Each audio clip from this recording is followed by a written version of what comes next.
Ok, abra su Biblia por favor en Josué capítulo 9. Josué capítulo 9. Voy a leer del verso 1 en adelante. Yo espero que traiga su Biblia como buen cristiano. Amén. A ver, levante su Biblia los que la traen.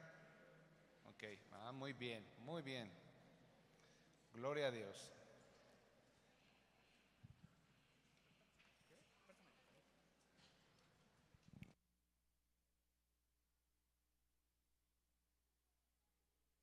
Josué capítulo 9 dice lo siguiente. Hoy estamos hablando en esta serie, para los que nos visitan por primera vez, estamos hablando de algunos enemigos que habitaban la tierra prometida y que yo he encontrado una tremenda riqueza para estudiar cómo trabaja el enemigo y para que en estos últimos tiempos nosotros estemos preparados y no caigamos en las trampas como las que le hablé la semana pasada. Y saber que el enemigo, aunque tiene cierto poder, vuelvo a repetir, él está vencido, él ya fue vencido cuando Jesús murió y resucitó al tercer día. Todos los demonios fueron vencidos, Satanás fue vencido y está debajo de sus pies y de mis pies. Amén. Sin embargo, usted y yo tenemos que ser cuidadosos. A usted y a mí, usted y yo tenemos un ADN celestial de conquistadores. Amén. Y lo primero que tenemos nosotros que conquistar son el amor de nuestra esposa, de los que estamos casados, el respeto de nuestros hijos, y tenemos que cuidar nuestro territorio. Así como Josué fue enviado a conquistar un territorio, usted es enviado a cuidar el territorio que Dios ya le dio. Amén. Sin embargo, nosotros tenemos que entender y saber que el enemigo ahí anda como león rugiente buscando a quien devorar. Y estoy tomando una serie de enseñanzas que tienen que ver con prepararse, con estar listo. Y Josué, ya una vez que había entrado a la tierra prometida, había tomado Jericó. En el capítulo 9 dice lo siguiente, dice: cuando oyeron estas cosas, todos los reyes que estaban a este lado del Jordán, así en las montañas como en los llanos y en toda la costa del mar grande, delante del Líbano, los heteos, amorreos, cananeos, fereceos, repita conmigo, heveos. Hoy le voy a hablar de los heveos y jebuseos, se concentraron para pelear contra Josué e Israel. Mas los moradores de Gabaón, cuando oyeron lo que había hecho a Jericó y a Ai, usaron de astucia. Repita conmigo, astucia. Pues fueron y se fingieron embajadores y tomaron, repita conmigo, sacos viejos, sobre sus asnos cueros viejos, repita conmigo, cueros viejos de vino rotos y remendados, y zapatos viejos, ¿y qué dice? Y recocidos en sus pies con vestidos viejos sobre sí. Y todo el pan que traían para el camino era seco y mohoso. Y vinieron a Josué al campamento en Gilgal y le dijeron a él y a los de Israel: nosotros venimos de tierra muy lejana, haced pues ahora alianza con nosotros. ¿Qué fue lo que pidieron? Alianza. Hoy le quiero hablar de los heveos, y la palabra heveo significa los que habitan en lugares pequeños. ¿Qué significa? Los que habitan en lugares pequeños, en pequeñas aldeas, en pequeños poblados. Y esto ya nos da más o menos luz acerca de cómo era este pueblo, que tampoco eran guerreros, pero cuando ellos se enteran, te voy a contar más o menos el contexto. Todos los que habitaban en tierra prometida, todos ya se habían enterado de las maravillas y proezas que Dios había hecho con su pueblo. Había hecho que el mar rojo se abriera, que su pueblo pasara en seco y que los egipcios murieran ahogados. Todas las civilizaciones y todos esos pueblos habían escuchado que Dios había hecho llover maná del cielo, que había hecho salir agua de las rocas, porque cuando hay poder en una familia, en una casa, en una iglesia, la voz se corre rápido. Amén. Cuando hay una iglesia en donde fluye el Espíritu Santo, se va a manifestar el poder de Dios y la voz se va a correr inmediatamente, como en esta casa. Amén. Entonces todos los enemigos ya estaban enterados de lo que había pasado.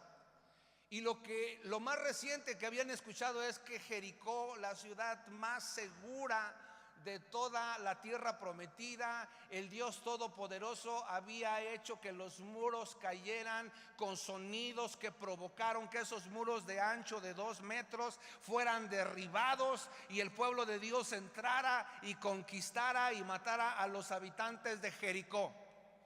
Entonces todos los demás pueblos estaban aterrados. Repita conmigo: aterrados. Y dentro de esos pueblos están los heveos. Cuando yo te hablo de los heveos y los jebuseos, pertenecían al mismo grupo, para que me entiendas más o menos. Los heveos era lo que sería decir, por decir algo, el estado de Morelos. Todos somos morelenses, tanto los de Cuernavaca como los de Cuautla, como los de Jiutepec, como los de Yautepec, somos morelenses. Pero a los jebuseos se les llamaba los que radicaban en la capital, era su capital, que en este caso es Cuernavaca. Amén. Entonces cuando tú veas jebuseos y heveos, es exactamente el mismo pueblo, nada más que con esa pequeña diferencia que te estoy diciendo. Y te lo soporto con el verso 7 de Josué 9, porque dice lo siguiente, pónmelo por favor. Dice: y los de Israel respondieron, ¿a quién? A los heveos. Estaban hablando con los de Gabaón. Dice: quizás habitáis en medio de nosotros, ¿cómo pues podremos hacer alianza con ustedes? Bueno, ellos piden algo, que querían hacer alianza, no querían problemas. Y en Deuteronomio 20 Dios había especificado que las alianzas se podrían hacer siempre y cuando el pueblo en el que tuvieran que hacer el tratado de paz no estuviera dentro de la tierra prometida. O sea, eso tú lo puedes checar después en Deuteronomio 20. Es decir, para que me entiendas, si Morelos fuera la tierra prometida, que yo creo en el nombre de Jesús que es la tierra prometida, y que de aquí va a emanar leche y miel del Espíritu Santo para abastecer toda la necesidad espiritual que tiene este lugar, y que muchos vendrán a beber del pozo del avivamiento en este hermoso estado de Morelos. Mejor aún dicho, en esta hermosa ciudad de Cuernavaca. Y súper mejor aún dicho, en este lugar llamado Buena Tierra. Entonces ellos no podían hacer alianza. Vamos a suponer que Dios les había dicho: mira, puedes hacer alianza con todos los que están en Puebla, con los que están en Guerrero, los que están en el Estado de México, pero si están dentro del estado de Morelos, tú no puedes hacer alianza con ellos. Les vas a dar mataril, heril, herón. Así les dijo: no puedes hacer alianza con los que están ahí, porque esa es la tierra que yo te estoy dando y no quiero que se contaminen. Deuteronomio 7:1 lo voy a volver a leer para que volvamos a entrar en contexto, porque aunque yo sé que tú lees la Biblia todos los días, y que cuando tú llegas a la casa lo primero que haces es revisar la prédica del pastor en la Biblia para que me quede la semilla mejor sembrada en mi corazón,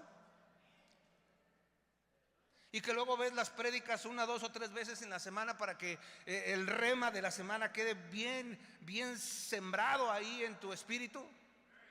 Okay. Entonces dice lo siguiente, dice: cuando Jehová tu Dios te haya introducido en la tierra a la cual entrarás para tomarla, y haya echado delante de ti a muchas naciones, al Eteo, al Gergeseo, al Amorreo, de esos ya hablamos, al Cananeo, al Fereceo, ¿a quién? Al Heveo y al Jebuseo, 7 naciones mayores y más poderosas que tú. Sigue. Dice: y Jehová tu Dios las haya entregado delante de ti y las hayas derrotado. O sea, Dios tenía la mentalidad que las iban a derrotar. No porque ellos fueran un ejército, porque ni siquiera lo eran, sino porque Dios estaba con ellos. Tú vas a ganar tus batallas no porque seas un buen guerrero, ni porque seas un buen cristiano. Las batallas las estás ganando porque Jehová de los ejércitos está contigo. ¿Eh? Y le dice lo siguiente: las destruirás Las destruirás. Las destruirás. No harás con ella alianza, ni tendrás de ellas misericordia. Sigue. No emparentarás con ellas, no darás tu hija a su hijo, ni tomarás a su hija para tu hijo. Eso ya hablé también. Verso 4.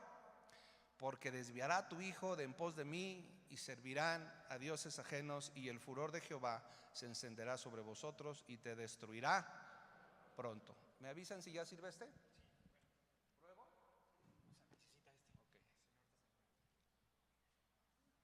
Bueno, sigo hablando. Me gusta más este micro porque me deja un poco más de soltura de manos. Este me ata un poco, pero bueno, si no funciona. Ok, sí, gracias a Dios. ¿Me oye bien? Se oye un poco más seco este, ¿verdad? A ver, alíñeme por ahí, ajústeme sonido un poquito más de agudos, por favor. Bueno, entonces, hasta me oigo raro. ¿Soy yo? Ok. Y me desconcentra este tipo de cosas, pero bueno, vamos con la ayuda del Espíritu Santo a tratar de seguir dirigiendo este mensaje. Entonces, usted ya sabe que el pueblo de Dios no podía hacer alianza con los habitantes de tierra prometida. No podía, no debía hacer alianza. ¿Por qué? Porque tarde que temprano se iban a mezclar, como sucedió lamentablemente, y tarde o temprano la raza judía iba a ser influenciada por otras culturas. ¿Amén? Ok, entonces los gabaonitas o los heveos, cuando yo diga heveos o gabaonitas, repito, es exactamente lo mismo. Ellos fueron astutos. Ellos dijeron, a ver, primero te voy a hablar quiénes eran los gabaonitas o los heveos. Ellos vivían cerca del mar Mediterráneo. Vivían en casas hechizas, casas de campaña hechizas de mala calidad. Cuando llovía más adentro que afuera. No les gustaba bañarse. Eran sucios. Apestaban.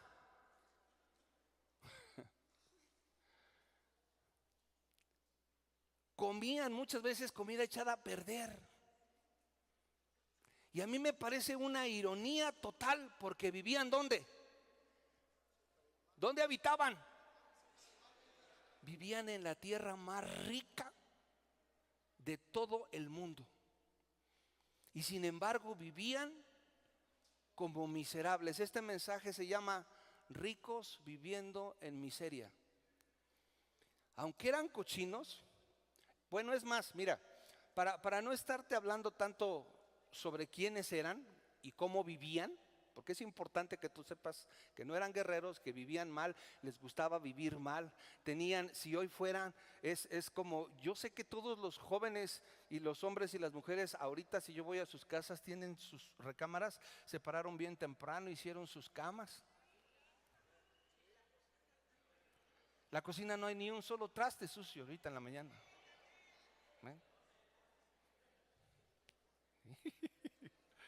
Padre Santo, no necesito tanta revelación. Pero así eran ellos.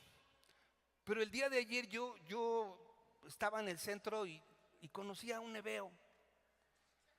Y le dije, oye, para que me explicó que él era heveo. Y le dije, oye, acompáñame, voy a dar un mensaje sobre tu cultura. Y me dijo, ¿de a cómo va a ser? Y le dije, una coca y un gansito. Dice, no, por una coca y un gansito voy un mes si quieres. Se conformó con una coca y un gansito. Así que por esa puerta va a entrar un heveo en vivo y a todo color para que podamos. Pásele, heveo, por favor. Pásele, tráigase el micro, por favor. Eso. Así eran los heveos. O sea, si tú los veías, decías, este es un indigente. Así mero. Entonces, cuando llegan con Josué, ellos dicen que traían algunas cosas: sacos viejos, cueros viejos y remendados, zapatos viejos, ni zapatos trae, vestidos viejos y pan seco y mohoso. O sea, Fíjate, yo siempre creí y pensé que había sido una actuación, pero los hebeos no actuaron, así vivían. Los escritos de Flavio Josefo nos dicen que así vivían los hebeos. Eran cochinos, con razón. Oye, a ver, te quiero hacer una pregunta. ¿Dónde vives? En el puente que caiga, allá abajito, nomás para que no me llueva. A veces corre el agua, pero pues, ni modos, toca aguantarse. Sí, voy caminando por ahí, me encuentro un puente, una ¿Y banca. tu familia tienes esposa, hijos? Sí, también viven conmigo, ahí están conmigo todos los días. ¿Y Te van traje un poco de pan, Ah, si trajiste pan. quieres. Luego también sirve para amartillar y meter clavos. Pero está bien duro. Es que eso comemos, eso es lo que tocó el día de hoy. Luego me voy a la basura, busco un poquito de pan, Oye, es una lo que pregunta, sale. sin que te vayas a ofender. ¿Por qué no te bañas? Pues hay que ahorrar agua, pues, ves la época de escasez de agua que hay que ¿Familia ahorrar. tampoco se baña? Pues tampoco, pues poca el agua, hay que ahorrarla. Ok. Pero ahí en Gobernadores, ahí hay un lugar donde hay unas pipas y ahí te puedes bañar sin problema. Pero está bien caro a veces. No, ahí hay un río. Pero la ponemos en botellas de plástico y la tomamos más fácil. Gracias por el pan. No sé si mis dientes lo soporten, pero Sí, ya después de 4 o 3 mordidas, nomás se te caen 2 dientes, pero los demás aguantan. entonces dice que los hebeos vienen con Josué y le piden hacer un tratado. Y le dicen más o menos lo siguiente: vamos a suponer que yo soy Josué y él me dice que viene de tierras muy lejanas, que viene de fuera de los contornos de Morelos, para que me expliques, para que me entiendas, perdón. Y él viene y me dice, me hace una propuesta y me dice lo siguiente: Oye, ¿sabes qué? He visto y escuchado lo que han hecho en los otros pueblos y yo te quiero proponer un tratado de paz entre tu pueblo y mi pueblo. Fíjate que nosotros vivimos bien lejos, ya a la orilla de Morelos, todavía más allá, y la verdad es que no queremos estar en problemas con tu pueblo. Yo sé que ustedes tienen el respaldo de Dios y han vencido a reyes poderosos, y pues nosotros nos queremos evitar problemas, el estar caminando. Está difícil la situación, ¿sabes? Mírame cómo vengo con trabajo si tenemos para comer, estamos viviendo mal. Ten un tratado de paz con nosotros, por favor, te lo ruego, mírame. Tienes ojos para ver, escúchame también. déjame ver, porque yo me puedes estar engañando y yo No, no necesito. mírame, ¿cuál engaño hay aquí? Huéleme No, sí te tantito, creo, por sí te favor, creo. mira, No, vengo sí de te creo. caminar un chorro y en la entrada me dijeron, ve con Charles, él es el jefe de Legendarios. Dije, yo no sé qué onda con Legendarios, yo vengo a ver al pastor. Por favor, mírame, toma un tratado de paz, piénsalo, platícalo, pero ve, traigo todo aquí, no tengo tiempo de nada, el pancito que te traje. Oye, Mírame. yo sinceramente pensé que estabas mal de la cabeza, pero veo que estás bien, No. coordinas bien. Sí, la cabeza es lo único bueno que tengo. Lo demás, mira, todo ya está viejo, está sucio. El pan que comemos está duro, mohoso. Está bien. Mira, solamente, está bien, yo creo que las evidencias son eh, más que fehacientes, pero vas a ser mi siervo. Yo no te puedo recibir más que para que me traigas agua para el templo y para que hagas chambitas Lo, aquí, puedes pintar el templo lo que sea, nosotros hacemos de todo. Con que sea que estemos en paz con ustedes, hacemos lo que tú me digas. Sin ningún problema lo hacemos. Yo voy y le digo a mi pueblo, y yo sé que ellos van a aceptar. A mí me mandaron los representantes de allá, me dijeron, lo que sea, menos pelea con ellos. Bueno, hecho pues. Muchísimas gracias. Bienvenido. Nos vemos después. Cualquier cosa estamos a sus órdenes. Gracias. Hayas hecho un buen pancito con café. No, mejor llévese su pan. Gracias. Muchas gracias. Déselo bien fuerte. Dice el verso 9 del capítulo 9. Y ellos respondieron, tus siervos han venido, ¿qué dice? De tierra muy lejana por causa del nombre de Jehová tu Dios, porque hemos oído su fama y todo lo que hizo en Egipto. Dice el verso 11, dice: por lo cual nuestros ancianos y todos los moradores de nuestra tierra nos dijeron: tomad en vuestras manos provisión para el camino e id al encuentro de ellos y decidles: nosotros somos vuestros siervos, haced ahora alianza. Pero Josué cometió un grave problema, cometió un grave error en el cual lo condujo a un grave problema. Y esto viene en el verso 14. Y este es en el error, punto número 1, en el que podemos caer muchos de nosotros al hacer alianzas con gente en sociedades, en negocios, al permitir que nuestros hijos se emparenten con alguien que no es cristiano. Y cuando digo cristiano es a una vida cristiana, no a que se autodenomine cristiano. Y el error fue el siguiente: y los hombres de Israel, el verso 14, perdón. Sí, dice: y los hombres de Israel tomaron de las provisiones de ellos. ¿Y qué dice? Y no consultaron a Jehová. Repita conmigo: y no consultaron a Jehová. Josué toma decisiones a través de un engaño. Aunque los hebeos eran, como ya los viste, no eran tontos. Y ellos sabían que la única forma de conservar sus vidas era haciendo un tratado con el pueblo de Dios a través de un engaño. ¿Estamos entendiendo hasta aquí? Pero después de eso sucedieron cosas terribles en el pueblo de Dios, porque a los 3 días Josué se da cuenta que le habían tomado el pelo, que lo habían engañado. Y se da cuenta, pero como ya había hecho él un pacto, había comido de esos panes. Yo no me lo quise comer porque en realidad estaba bien duro. Pero Josué lo que hizo es comer un pan de los hebeos, y eso implicaba y significaba que yo estaba aceptando el trato de recibirlos como mis siervos. Y es como que si aquí llegara alguien, una peregrinación de un determinado lugar, y me dijeran: déjenos quedar a dormir aquí, nosotros le vamos a pintar por fuera ahora, ya adentro ya todo está bien bonito, pero ahora vamos por fuera, y si nos quiere poner a podar el pasto o a tirar las bardas de allá o a lo que sea, y yo creo que cualquiera decimos: bueno, lo voy a considerar.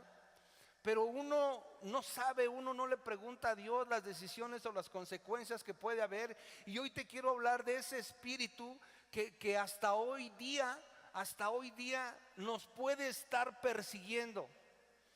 Y mira, no quiero ser un pastor espiritualoide, que todo lo espiritualiza. Pero la verdad de las cosas es de que yo veo al Señor Jesús que echó espíritus de enfermedad fuera, ¿sí o no? A un espíritu mudo le llamó: espíritu mudo, te vas en el nombre de Jesús. Y al endemoniado gadareno echó una legión de demonios, de 6,000 demonios que tenía. O sea, en tiempos de Jesús no se iba a terapia, no había esquizofrenia, no se había dictaminado como tal. O sea, Jesús entendía que todos los males que la sociedad tenía de su tiempo eran demonios. Entonces, cuando yo veo eso, no es que yo esté espiritualizando todo, es que somos seres espirituales, que tenemos un alma viviendo en un cuerpo, ¿ok? Entonces sí voy a espiritualizar todo, porque la Biblia es un libro espiritual. Amén.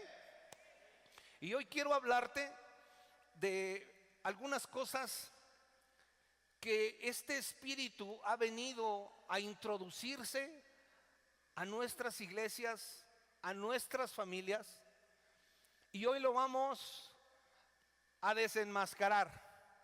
Amén. Lo vamos a desenmascarar. Fíjate bien, una de las características de este tipo de gente no es solamente que les haya gustado vivir en la sociedad, no es solamente que no se bañaran, no es solamente que fueran desordenados o desordenadas. Había un problema espiritual que les estaba ocasionando ser esto, y esto era complejo de inferioridad. Yo le estoy llamando así porque hay muchas manifestaciones posteriores. Ya de por sí el pueblo de Dios vivía de estar 430 años de esclavo en Egipto, ¿sí o no? Okay. Ellos veían a los egipcios bien vestidos con sus alhajas de oro y ellos estaban acostumbrados a ser esclavos. Ya de por sí tenían una mentalidad de esclavos, que cuando iban a medio camino, ¿qué querían hacer? Regresarse. ¿Cuántas veces? Muchas. Querían regresarse. Preferían la esclavitud a la libertad. Preferían estar en unas chozas como los hebeos a tener sus propias casas que Dios les iba a dar en tierra prometida. Pero no quisieron pagar el precio y estaban reniegue y reniegue y reniegue. Y el pobre Moisés, predicábamos el jueves de que ya estaba harto y iba y se tiraba al piso y le decía: Señor, seguramente ya no puedo con esta gente. O te los llevas o te los mando. Repita conmigo: complejo de inferioridad. En el primer libro de Samuel, capítulo 9, verso 21, vamos a ver una chispa. Hay muchos ejemplos en la Biblia de este complejo que lamentablemente su origen es espiritual y que muchos de nosotros podemos tener.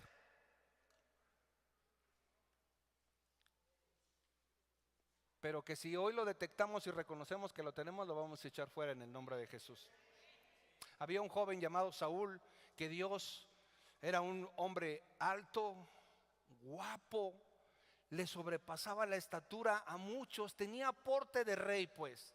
El pueblo había pedido un rey y Dios dijo: ok, les voy a dar un rey, aquí está.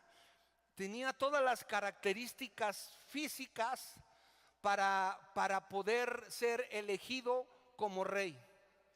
Y un día cuando estaban presentándolo, cuando ya se había encontrado con el profeta Samuel y él se le habían perdido unas asnas y van hasta donde estaba el vidente les dice dónde estaban y lo sienta en una mesa a comer y le dice que él va a ser el primer rey en Israel y lo trata bien y convoca a todo el pueblo para presentarlo como el primer rey en Israel. Y fíjate lo que dice el primer libro de Samuel, capítulo 9, verso 21. Dice: Saúl respondió y dijo, Saúl dice: ¿no soy yo hijo de Benjamín? O sea, ya lo estaban coronando como rey. Y dice: ¿no soy yo hijo de Benjamín? ¿Qué dice? De la más pequeña de las tribus de Israel. Y mi familia no es la más pequeña de todas las familias de la tribu de Benjamín. ¿Por qué pues me has dicho cosa semejante? O sea, era impresionante cómo se le había dado la oportunidad de gobernar a toda una nación sin merecerlo. Pero él, cuando él se encuentra con esa responsabilidad, dice: no, espérate. Hay mejores que yo. Yo soy el más pequeño y mi familia es la más pequeña. No somos nadie, no somos nada. Y muchas veces así como cristianos nos sentimos con ese complejo. Pero hoy vengo a decirte en el nombre de nuestro Señor Jesucristo que tú eres hijo e hija de Dios. No te puedes sentir más, pero tampoco te puedes sentir menos. Como hijo tienes derechos. Como hijo tienes derechos. Y también responsabilidades. Amén. Me gustó ese amén. Y luego hay otro personaje en la Biblia, en Jueces capítulo 6, verso 15, con un hombre que se llamaba Gedeón, que dice lo siguiente: a este hombre era un campesino, era un hombre muy sencillo, era un hombre que no era un guerrero, pero que Dios lo había elegido para salvar a todo el pueblo de Israel de los madianitas. O sea, mira, cuando Dios te elige, cuando Dios pone sus ojos sobre ti, no tiene que ver nada tu capacidad. No tiene que ver nada tus títulos universitarios. No tiene que ver nada tu coeficiente intelectual. Él los va a usar si es necesario hacerlo. Y es mejor que los tengas a que no los tengas. Pero si no los tienes, tampoco te sientas fuera de. Yo he visto, y la Biblia dice que de lo vil y menospreciado escogió Dios para avergonzar a los sabios. Y yo soy la prueba más vil de que el Señor trabaja de esa manera. Y yo, no siendo el más apto para estas cosas, el Señor puso sus ojos en mí y estoy aquí predicando por su gracia solamente, porque Él insistió y finalmente yo me rendí delante de sus pies y dije: Señor, adelante, tú quieres que pastoree una iglesia, lo voy a hacer. lo voy a hacer. Y él me dijo, no se trata de ti, la Biblia dice que no se trata de ti, sino se trata de él. Siempre se va a tratar de él. Y lo mismo pasó con Gedeón. Cuando el Señor manda a un ángel y se le aparece un ángel y le dice, varón, valiente y esforzado. Fíjate lo que contesta él. Pero Señor, respondió Gedeón, ¿cómo podré yo rescatar a Israel? Mi clan es el más débil de toda la tribu de Manasés, y yo soy el de menor importancia en mi familia. Si tú piensas de esa manera, bueno, hoy en el nombre de Jesús tienes que salir de aquí pensando que sí, a lo mejor te sientes así, pero que a pesar de todo eso el Señor te puede usar para grandes cosas. Yo no veo que Pedro o que Juan o que Jacobo hayan ido a la High University de Israel. No fueron a una universidad, pero tuvieron el mejor maestro del universo. No tuvieron unas aulas con aire acondicionado, ni tuvieron un auditorio, pero tuvieron la mejor escuela, que era caminar por las calles de Jerusalén y de otros lados con las enseñanzas del Señor Jesucristo. No se trata de ti, no se trata de tu capacidad, pero este problema nos frena mucho en nuestro crecimiento. No nos hace avanzar porque el espíritu del Ebeo hace que te sientas así. A ver, los hebeos, si vivían junto al mar Mediterráneo, ¿podían pescar y vivir de la pesca? Claro. ¿Tenían madera? ¿Podían construir para hacer unas barcas y salir a pescar? Sí. Los frutos que ellos sembraban ahí, ya vimos en Números 12, que vienen con un racimo de uvas de este tamaño. Todo lo que sembrabas ahí producía. Entonces tampoco sembraban. O sea, el espíritu hebeo se caracteriza por una mediocridad. Se oye feo la palabra, pero así es. Esta generación y muchas otras atrás, lamentablemente carecen de sueños, carecen de ilusiones, tanto externas como ministeriales. No hay una ambición de querer ir a más con Dios. No hay una necesidad de crecer en lo espiritual. No hay una necesidad de mejorar la casa. No hay una mejorar de comprarse una casa. No hay un sueño de tener un coche. Se vive como los hebeos, con esa mentalidad, con ese complejo de inferioridad. Y yo platicando sobre las prédicas con mi esposa, yo le decía, nosotros cuando éramos niños, cuando éramos jóvenes, teníamos una cosa bien entendida. O estudiabas y eras un buen estudiante, porque si no eras un buen estudiante, no creas que te decían, mi hijo, te voy a mandar al psicólogo para que saques buenas notas. ¿Sabes cómo nos hacían sacar buenas notas? La chancla voladora, los cocos y los cinturonazos. Y sacabas 9 o 10 porque sacabas 9 o 10. Y si tus papás veían que de plano no la armabas en la escuela, de plano te decían, ¿sabes qué, hijo? Te vas a ir a trabajar. Y te vas a ir a trabajar conmigo, te voy a meter un trabajo. Pero no estabas sentado en tu casa. O estudiabas y eras un buen estudiante, o trabajabas y producías. ¿Sí o no? Eso fue lo que me enseñaron a mí. Y de pequeño yo recuerdo que mi mamá y mis hermanos tenían un cajón para bolear zapatos. Yo vivía en una vecindad en la Ciudad de México y me enseñaron a bolear zapatos primero, y después iba yo a tocar casa por casa a ver si alguien quería que le bolearan zapatos. ¿Te acuerdas, Gerardo? 20 centavos te pagaban. No, era una moneda de cobre así, mira. 20 centavos por par. Ahí se inventó el DHL, el UPS y el Amazon, porque iba yo por la mercancía y la regresaba ya boleada. Y tenías que trabajar.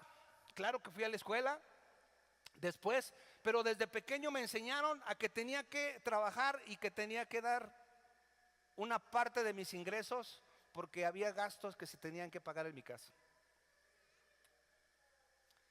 Y yo veo hoy día que lamentablemente en la sociedad en general Tenemos muchos jovencitos de 35, 40 años viviendo con sus papás. Pobrecitos. Qué terrible. Cuando yo te hablo de un espíritu hebeo, dices, eso fue allá hace muchos años, en el Antiguo Testamento. No, ese espíritu lamentablemente está hoy en nuestra sociedad.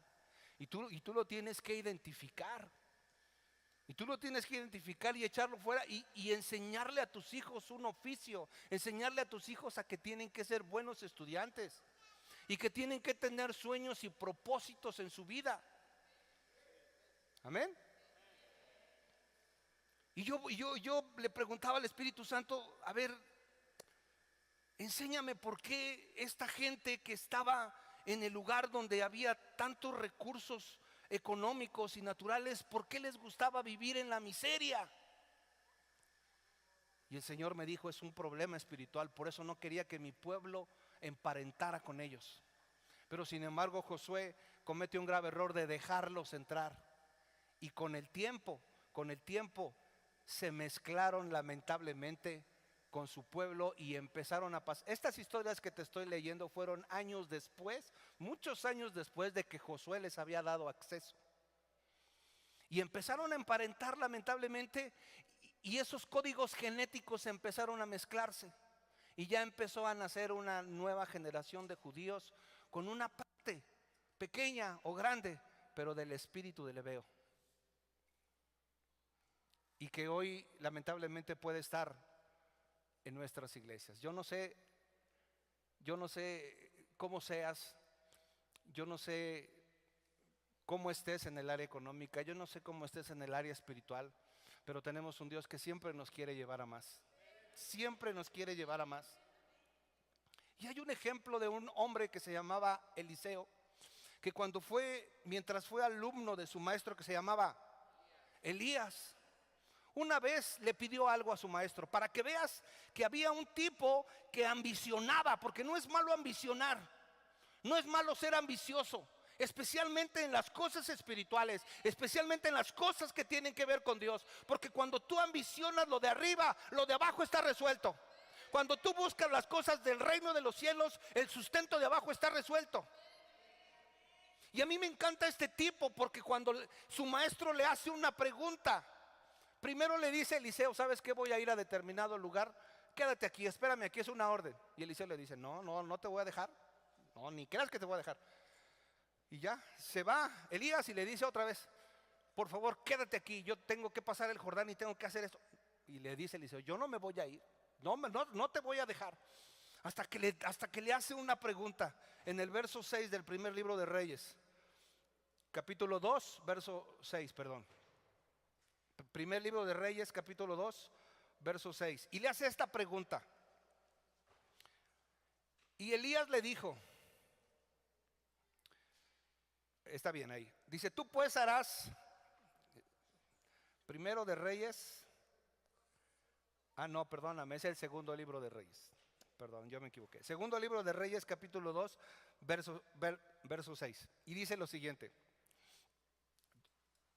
Ese es primero, vamos a esperarnos. Yo te lo puedo leer, aquí lo tengo. Dice, y Elías le dijo, te ruego que te quedes aquí, porque Jehová me ha enviado al Jordán. Y él dijo, vive Jehová y vive tu alma, que no te dejaré.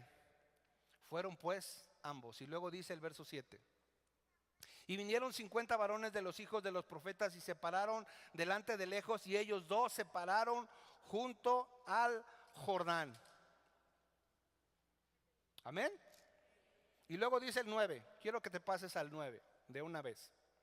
Dice, cuando habían pasado, Elías dijo a Eliseo, pide lo que quieras que haga por ti antes de que yo sea quitado de ti. Y fíjate lo que pide un hombre que es ambicioso en el mundo espiritual. Te ruego que una doble porción de tu espíritu sea sobre mí. Amén. Te ruego que una doble porción de tu espíritu sea sobre mí. Lo mismo que en un tiempo Salomón hizo. ¿Qué le pidió a Dios? Sabiduría. ¿Y de quién viene la sabiduría? De Dios. No estoy hablando de cosas terrenales, porque insisto una vez más, cuando tú buscas las cosas de arriba, cuando tú pones tu mirada en Jesús, cuando tú pones en las cosas espirituales, todos tus asuntos los resuelve el Señor en su tiempo, bajo sus formas y sus estatutos. Dáselo bien fuerte a Él.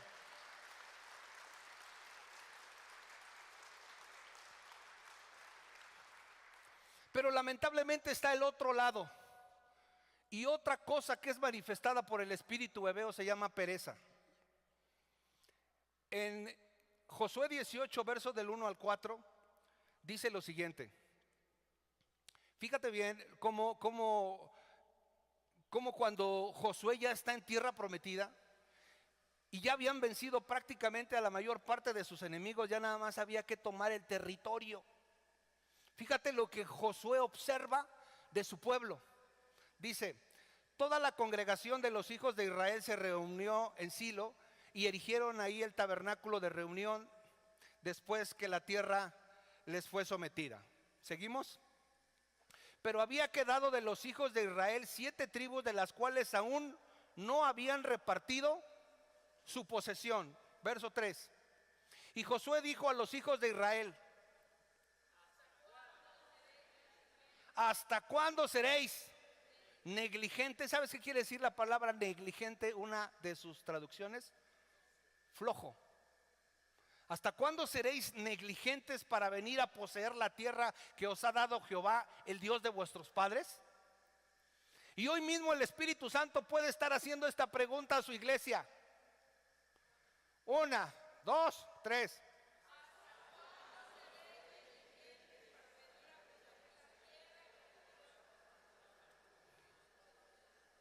¿Sabes cuántos regalos hay en el cielo?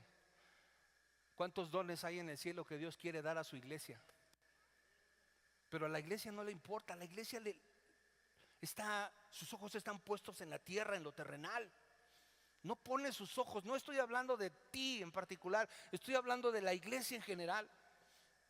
El Espíritu de Dios está gritando fuertemente al mundo que Jesús viene pronto.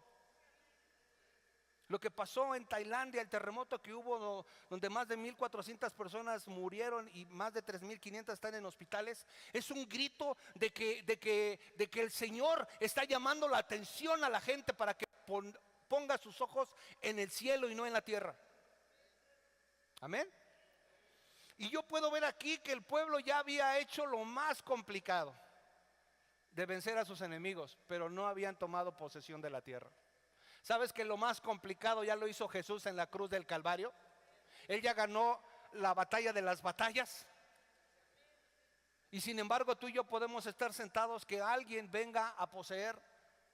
Estamos esperando que lamentablemente alguien más venga a hacer lo que nos toca hacer a nosotros. ¿Cuáles son tus ilusiones y tus anhelos espirituales, iglesia? ¿Cuáles son tus propósitos de 2025? Puede ser congregarte. Puede ser llegar puntual. A las 10:20 eché una volteada, dije creo que no va a venir más que la cuarta parte de la iglesia. Porque la iglesia está acostumbrada a llegar a la hora que se le pega la gana. Cuando desde el primer acorde nosotros estamos adorando al Rey. Pero si no somos ambiciosos para ser puntuales en el tiempo de adoración al Dios Todopoderoso, ¿cómo voy a creer que estás ilusionando pedirle al Señor el don de profecía, discernimiento de espíritus, sanidades, prodigios y milagros? ¿Cómo voy a imaginarme que hay una iglesia sedienta de la presencia de Dios cuando veo que ni siquiera somos puntuales para llegar al tiempo de adoración? Y yo llegué a decirle a unos líderes: yo creo que vamos a pasar el culto a las 11 porque la gente llega muy tarde. Y alguien me dijo: pastor, si lo pone a las 11 van a llegar a las 11:45. Y dije: sí, es cierto. Y entonces yo llegué a la conclusión, dije: no se trata de agradar a la gente, se trata de agradar a Dios. Y si estamos 3, 4, 5, vamos a alabar al Dios Todopoderoso con todo nuestro corazón. Porque esto se hace para Él, por Él y de Él. No se trata de ninguno de nosotros ni de mí mismo. Se trata de darle una adoración digna a Jesús, a quien dio la vida por ti. Amén. Entonces vemos esta segunda característica, que es la pereza. Y dice en Proverbios 6, del 6 al 11. Y tú te vas a identificar. ¿Cómo es el perezoso?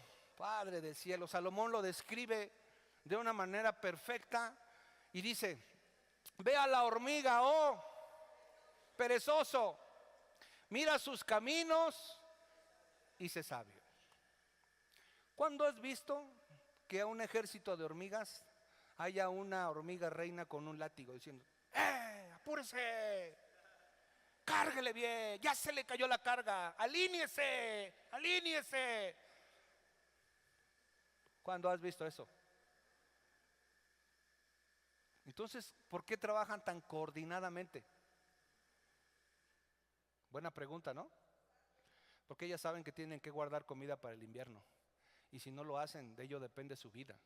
Entonces tienen que trabajar, te dejan pelón del jardín, pero se llevan, ya no vuelves a podar en toda la vida. Mis plantitas luego las veo todas pelonas y digo: ¿qué pasó aquí? ¿Hubo una plaga de langostas o qué? No es de langostas, pero sí de hormigas. Entonces tengo que estar batallando, pero dice: ve a la hormiga, oh perezoso, mira sus caminos y sé sabio. Verso siguiente: la cual, no teniendo capitán ni gobernador ni señor, prepara en el verano su comida y recoge en el tiempo de la siega su mantenimiento. Sigue: perezoso, ¿hasta cuándo has de dormir? ¿Cuándo te levantarás de tu sueño? Sigue: un poco de sueño, un poco de dormitar y cruzar por un poco las manos para reposo. Y fíjate la consecuencia: así vendrá tu necesidad como caminante y tu pobreza como hombre armado. Así eran los heveos. Eran perezosos. Se paraban a las 12 del día porque un día antes habían tenido el trabajo de ver una serie de 467 capítulos. Y eso debe ser muy cansado. Y estuvieron chateando hasta las 3 de la mañana, así que lo mínimo que me puedo parar es a las 12 del día. Pero no hay trabajo, hay recesión. Hay recesión, ¿para qué voy a buscar trabajo? Mejor con eso comemos, compro un par de huevitos y con eso comemos. Mira, cuando alguien me dice que no hay trabajo, a mí me da mucho coraje, porque ahí en el Sams todavía está una señora como de 80 años vendiendo sus carpetitas que teje ella. Yo ya me bajé y le pregunté: ¿quién hace esas carpetitas? Dice: yo las hago. ¿Y cuánto tiempo le invierte? Pues dice: como 2 días, pero las hago rápido. ¿Y cuántas vende al día? Entonces ya le estuve haciendo un cálculo y gana buena lanita, gana bien. Y eso para mí es un ejemplo para las nuevas generaciones que dicen: no hay trabajo.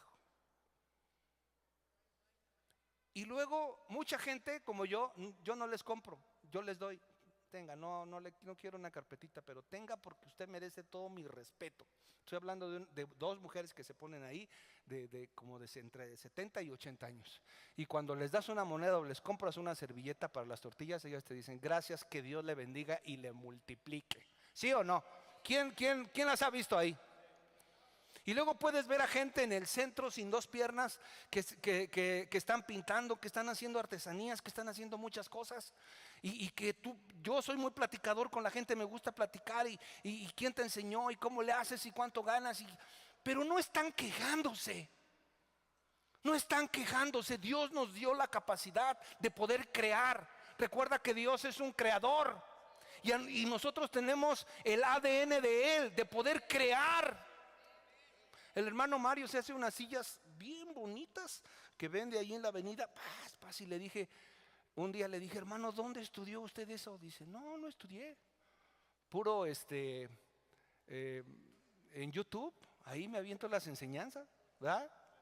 Y ahora ya se teje una, ya pasé el otro día, ya se teje unas con palma y dije: wow, bien bonitas. Todo es cuestión, hermanos, de pedirle a Dios que nos dé la sabiduría y la capacidad, porque somos hijos del Rey Todopoderoso. Pero no podemos quedarnos en la casa sin hacer nada y esperando que algo suceda o que caiga maná del cielo, que Dios lo puede hacer, pero Dios ya te dio la capacidad, te dio tus manos, te dio la mente, te dio tus piernas para que empieces a crear. Por eso el pueblo de Dios hoy lo ves tan bendecido, y te lo he dicho muchas veces. Pero el pueblo judío, a ellos no los preparan y no los estudian para ser empleados. Ellos los preparan y los estudian para ser empleadores, para crear sus propias empresas, para asociarse con gente. Ellos no se pueden asociar con gente que no tenga incluso su misma denominación, porque en los judíos también hay denominaciones. Y ellos cuidan mucho eso al hacer una sociedad, y les funcionan bien porque lo importante o lo esencial son los principios establecidos en la Torah para ellos. Y mira que Dios les bendice, ¿sí o no?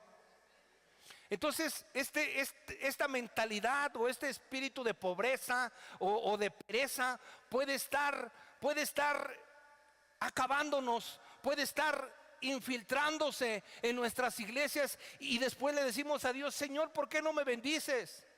El Señor te dice: ya te bendije porque estás sano, porque ves y porque caminas, pero necesitas activarte, necesitas trabajar, necesitas buscar. Pide y se te dará, busca y encontrarás, toca y se te abrirá. Ambos son tres verbos que tienen que ver con actuar. Amén. Y dice lo siguiente, el número 3 es la mentalidad de esclavo que tiene este espíritu de los hebeos. En Josué 9, 7 y 8 no solamente tenían un complejo de inferioridad, sino dice en el verso 7 y 8 del capítulo donde inicié este mensaje, dice: y los de Israel respondieron a los hebeos: quizá habitáis en medio de nosotros, ¿cómo pues podemos hacer alianza con vosotros?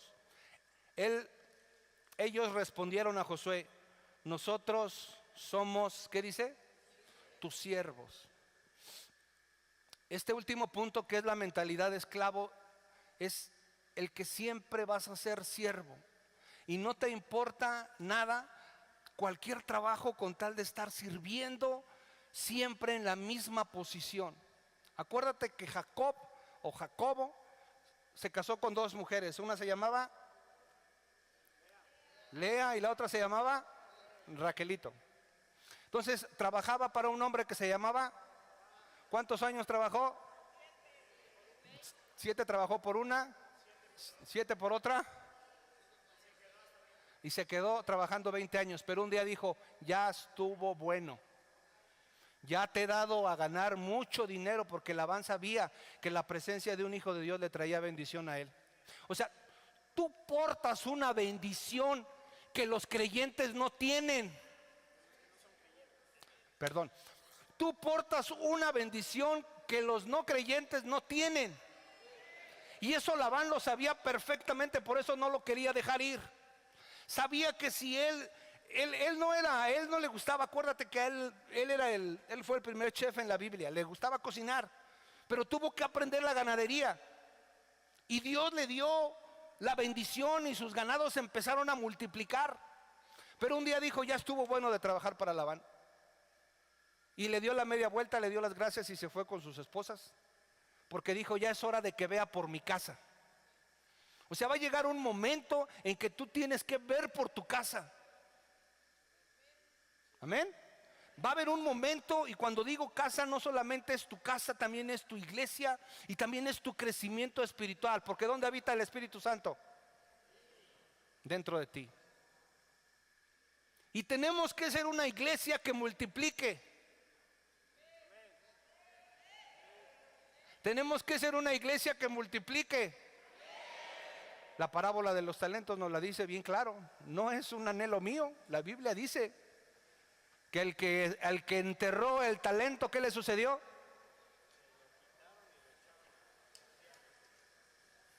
A uno le dio 5, ¿cuántos dio? 10. A uno le dio 2, ¿y cuántos entregó? 4. Y a uno le entregó un talento y lo enterró. Y dijo: porque eres un amo que siembra donde cosecha donde no sembró, y le empieza a dar sus argumentos, y Dios se enoja con él y prácticamente lo echa al infierno por no haber multiplicado. Entonces, este espíritu hebeo o esta mentalidad de veo tiene que ser erradicada de nuestras iglesias. Amén. Ahora, fíjate bien, en el segundo libro de Samuel, capítulo 21, verso 1, y no me voy a mover de ese verso, porque a lo mejor tú te estás preguntando, pastor, usted está usando otras historias que no tienen que ver nada con los heveos. Sí, porque el mal ya estaba hecho, ya se habían ellos mezclado, pero años después, fíjate lo que dice en segundo libro de Samuel, capítulo 21, verso 1. Dice, hubo hambre en los días, ¿de quién? A ver, espérate, ¿cómo hambre en los días de? ¿No era nada más en los días de Eliseo? Pues si David era el hombre conforme al corazón de Dios, ¿cómo es que hubo hambre en los días de David? Había una razón. Dice, ¿por cuántos años?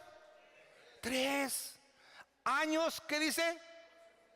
Consecutivos. O sea, tú no sabes, cuando no llovía no había cultivos, no había vida y había hambre terrible. Y yo no sé si tú te habías percatado que en tiempos de David también hubo hambre. Jóvenes, denle gracias a Dios porque tienen un plato de comida en su casa. Vivimos en una nación, a pesar de que le hemos fallado a Dios como nación, como país, somos una tierra que produce mucha bendición. Somos una tierra bendita. Dicen los jarochos que solamente el estado de Veracruz es suficiente para darle de comer a toda la nación mexicana, por la producción tan enorme que tiene. Vivimos en un país rico, iglesia. La tierra produce en este lugar. Pero dice aquí que hubo hambre en los días de David por 3 años consecutivos. Y David le preguntó a Dios, dice, y consultó a Jehová, y Jehová le dijo, es por causa de Saúl y por aquella casa de sangre, por cuanto mató ¿a quién? ¿Tenían que haber los gabaonitas en el hambre o no? Pues resulta que Saúl, un día, dentro de su sabiduría, dijo, a ver, Josué hizo tratado con los gabaonitas que eran heveos y Dios dijo que no, entonces yo los voy a matar. Entonces empezó a matar a los heveos cuando ya había habido un pacto. Fíjate cómo los pactos se respetan. Papás, cumplan lo que prometen. Mamás, cumplan lo que prometen. Si le prometiste a tu esposa que le ibas a llevar de vacaciones a Cancún, cúmplele. Amén. Digan amén, mujeres. Bueno, dice por eso no dije Los Cabos, porque si no iba a mi esposa le gustan Los Cabos y a mí también. Entonces podemos ver que la maldición del hambre pasó hasta la generación de David. ¿Sí te das cuenta? Qué terrible. ¿Puedes pasar al teclado, por favor, Tad? Ahora bien, voy a terminar con esto y quiero que estés ahí en Josué capítulo 9. Voy a resumir toda la enseñanza en estos versos. Y quiero que pongas tus ojos tanto en el verso 4 y 5. Bueno, pon atención mejor, porque ya lo leímos esto, ¿sale? Cuando llega el hombre heveo a hacer el trato con Josué, voy a hablar de estas cosas que llevaba consigo, porque tienen una simbología importante. Lo primero eran sacos viejos. Los sacos viejos eran costales o bolsas en donde ponían en los burros o en los caballos como maletas, en donde llevaban cosas para los viajes, ropa, enseres, casas de campaña, pero los mismos sacos eran viejos, ¿ok? Entonces los sacos viejos representan nuestro corazón, lo que hay en nuestro corazón, lo que está guardado en nuestro corazón.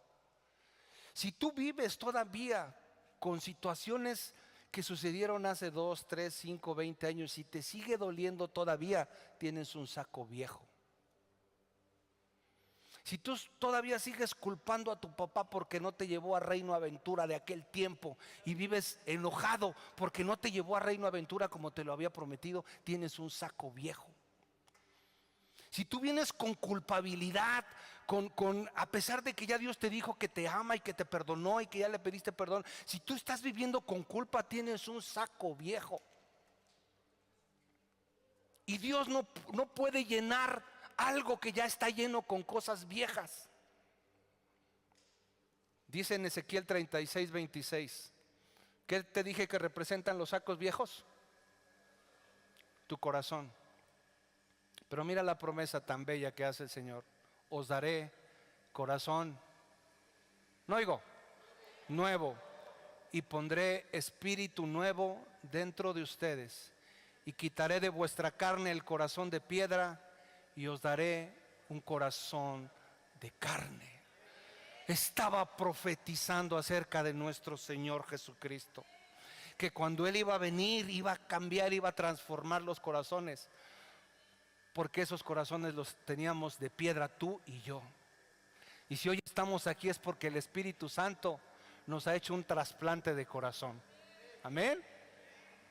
El siguiente punto que llevaban el heveo eran odres viejos de vino. Y la Biblia dice que el vino nuevo no podía ponerse en odres viejos, porque si se ponía vino nuevo en odres viejos a la hora de la fermentación, el odre, que era una bolsita de piel, ¿qué sucedía con él? Se rompía, se tronaba. Los odres es nuestra mente. Por eso los fariseos y los escribas tenían odres viejos. Por eso nunca pudieron entender el mensaje que el maestro traía, porque era nuevo, era diferente. La ley decía ojo por ojo y diente por diente, y Jesús decía perdona y ora por tus enemigos, porque sus odres estaban viejos. Romanos 12:2. Fíjate bien lo que dice el Nuevo Testamento acerca de esto. En NTV, por favor. Dice lo siguiente: no imiten las conductas ni las costumbres de este mundo, más bien dejen que Dios los transforme en personas nuevas. ¿Cómo? Al cambiarles la manera de pensar. ¿Cómo cambio mi manera de pensar? ¿Cómo hago que mi odre viejo se haga un odre nuevo? ¿Cómo hago esa transfusión? Con la palabra de Dios, iglesia. Si tú lees la palabra de Dios todos los días, estás dejando que las cosas del mundo, a la hora que tú metes la palabra de Dios en tu corazón y en tu mente, va a echar fuera las cosas viejas, los odres viejos. Y cada vez que tengas una situación, por difícil que pueda parecer, el Espíritu Santo te va a recordar lo que su palabra ya fue dicha en tu corazón, y fue reseteado lo anterior, y fue impuesta la programación de la palabra de Dios. Amén. Dice ahí: entonces aprenderán a conocer la voluntad de Dios para ustedes, la cual es buena, agradable y perfecta. Los siguientes dos cosas eran zapatos viejos y vestidos viejos que los heveos traían. Los zapatos viejos y los vestidos viejos representan los zapatos representan todos los lugares de maldición en donde tú y yo pudimos haber pisado. Lugares en donde ofendimos a Dios por haber puesto nuestros pies en esos lugares. Los vestidos fueron todos aquellos pecados que nosotros cometimos, con los cuales ofendimos el nombre precioso de Cristo Jesús. Pero hay una ejemplificación clara en Lucas 15:22, cuando hablamos del hijo pródigo. Cuando el hijo pródigo decide regresar a casa del padre, él ensaya una oración que te he dicho siempre, y él prepara y dice: Padre, he pecado contra el cielo y contra ti, ya no merezco que me llames tu hijo, trátame como a uno de tus siervos, trátame como un heveo. Eso es lo que el hijo pródigo estaba diciendo: la voy a pasar mejor que en vez de estar comiendo con los cerdos. Pero el verso 22 me encanta, porque lo primero que hace el padre no es decirle nada a su hijo, no le dice nada, hace algo. Fíjate, pero el padre dijo a sus siervos. ¿A quién le dijo? A sus siervos: sacad el mejor vestido, cámbienle las ropas a mi hijo, Porque aunque tú te hayas equivocado, aunque tú hayas cometido errores, no dejas de ser hijo de Dios. Y le dice: sacad el mejor vestido y vestidle, y ponerle un anillo que representaba identidad como hijo en su mano, y calzado en sus pies. ¿Qué le cambia? El vestido, el anillo y el calzado. Amén. ¿No es bueno nuestro Dios? Y por último, traían con ellos pan seco y mohoso. El pan seco y mohoso representa todas las enseñanzas que algún día tuvimos, que nos refrescamos todos los días con la palabra de Dios, y que en en Juan 6:35, tú y yo tenemos la disponibilidad y la facilidad de comer pan fresco todos los días de nuestra vida. Te voy a decir por qué. Porque dice, Jesús les dijo: yo soy el pan de vida. El que a mí viene nunca tendrá hambre, y el que en mí cree no tendrá sed jamás. Y cuando yo vi estas cosas dije: cuán grande eres, Señor.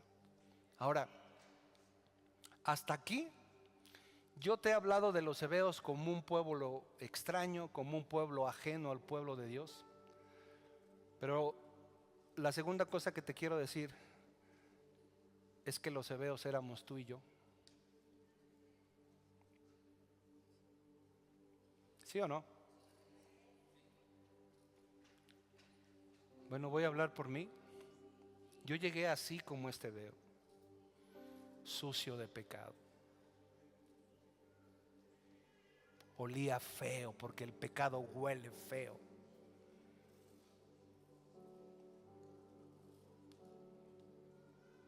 Mis ropas estaban sucias.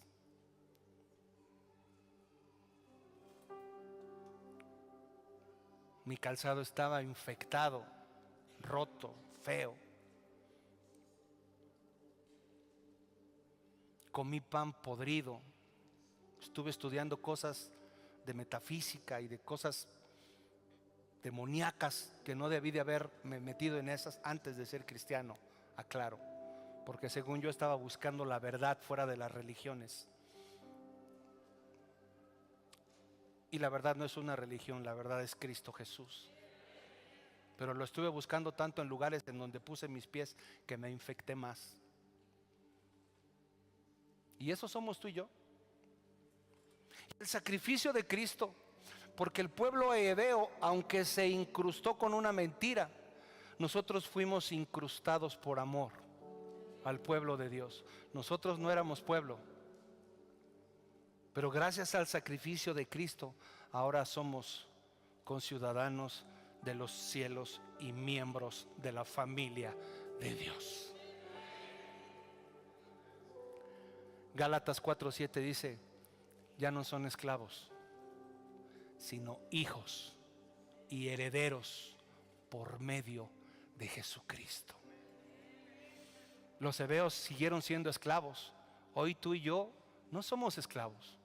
Bueno, yo sí soy esclavo, pero soy esclavo por amor de Cristo. Amén. Y un día el Señor hizo una transformación y la sigue haciendo en mí y en todos ustedes. Nos cambió de ser hebeos, de ser extranjeros, nos cambió a ser hijo de Dios. Y el hebeo que un día fue hebeo, un día fue transformado, fue cambiado. Ahora de los dos pueblos, el Espíritu Santo hizo uno solo. Amén. Y llegamos a Cristo como hebeos. Y ahora el Señor nos puso una túnica blanca. Ya no, huele hasta perfume. Wow.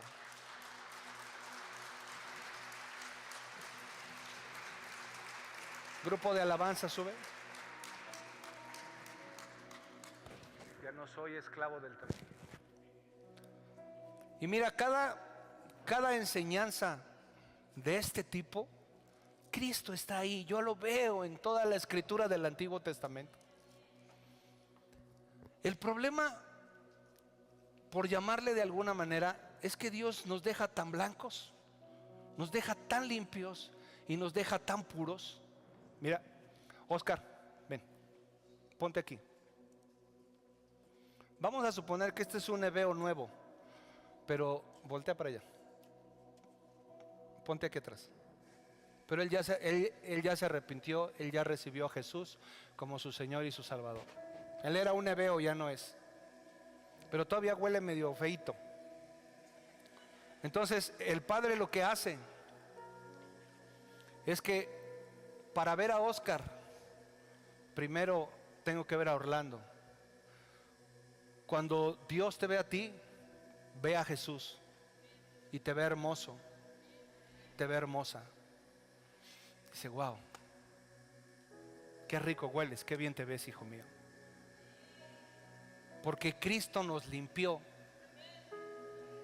del pecado, de la maldad, de la porquería que nos infectamos nosotros solos. Ya, Oscarito, gracias. Ahora tu responsabilidad es cuidar tus vestiduras. Esa sí es tu responsabilidad. Eso se llama santidad. Amén. Mira, el problema no es que los hebeos quieran venir a ensuciar otra vez tu vestidura. El problema es que tú lo permitas. Y él es responsable ahora de que si su túnica se le mancha, ¿qué tiene que hacer?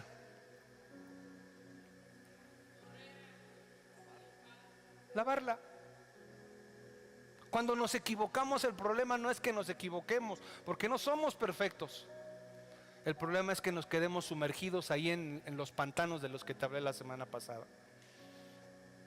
Y Dios nos ve así, puros, blancos, sin pecado, con vestiduras limpias, con zapatos nuevos. Y Él te quiere ver así siempre. Amén. Dale una ofrenda de palmas a Jesús.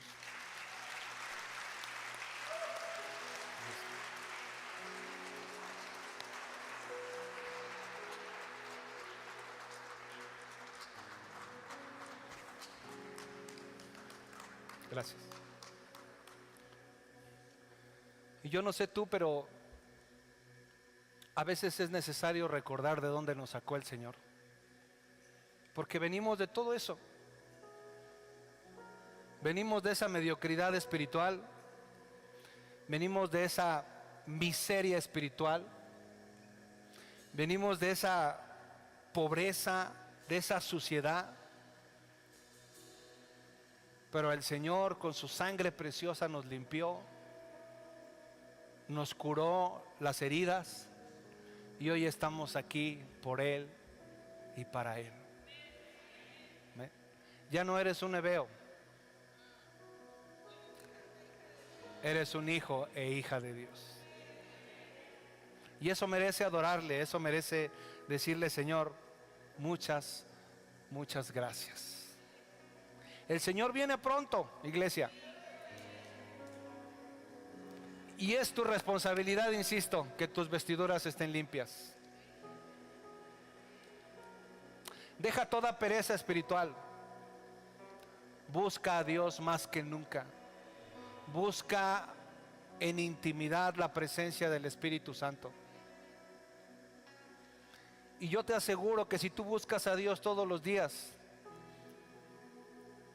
va a ser tanta la necesidad de venir a adorar el nombre precioso de Cristo Jesús, que vas a llegar antes de las 10 de la mañana a alzar tus manos y a reconocer que gracias a Él estás aquí y que tu familia, Él te provee de todas tus necesidades porque lo estás entronando a Él en primer lugar.